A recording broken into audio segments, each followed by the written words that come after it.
నమస్తే సార్. నా పేరు ఎర్రంశెట్టి సాయి కృష్ణ. నేను లోకేష్ గారిని కలవడం కోసం దుర్గమ్మ తల్లి గుడి దగ్గర మోకాళ్ళ మీద నడుచుకుంటూ వెళ్తే లోకేష్ సార్ అది ట్విట్టర్లో చూసి నా వెంటనే స్పందించి ట్విట్టర్లో నన్ను కలుస్తానని చెప్పారు సార్.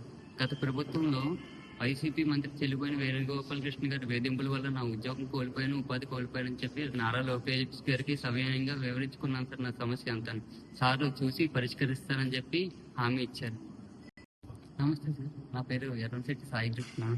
నేను లోకేష్ గారిని కలవడం కోసం దుర్గమ్మ తల్లి గుడి దగ్గర మోకాళ్ళ మీద నడుచుకుంటూ వెళ్తే లోకేష్ సార్ అది ట్విట్టర్లో చూసి నా వెంటనే స్పందించి ట్విట్టర్లో నన్ను కలుస్తానని చెప్పారు సార్. గత ప్రభుత్వంలో వైసీపీ మంత్రి చెల్లిపోయిన వేణుగోపాలకృష్ణ గారి వేధింపుల వల్ల నా ఉద్యోగం కోల్పోయాను, ఉపాధి కోల్పోయానని చెప్పి నారా లోకేష్ గారికి సవినయంగా వివరించుకున్నాను సార్. నా సమస్య అంతా సార్ చూసి పరిష్కరిస్తానని చెప్పి హామీ ఇచ్చారు.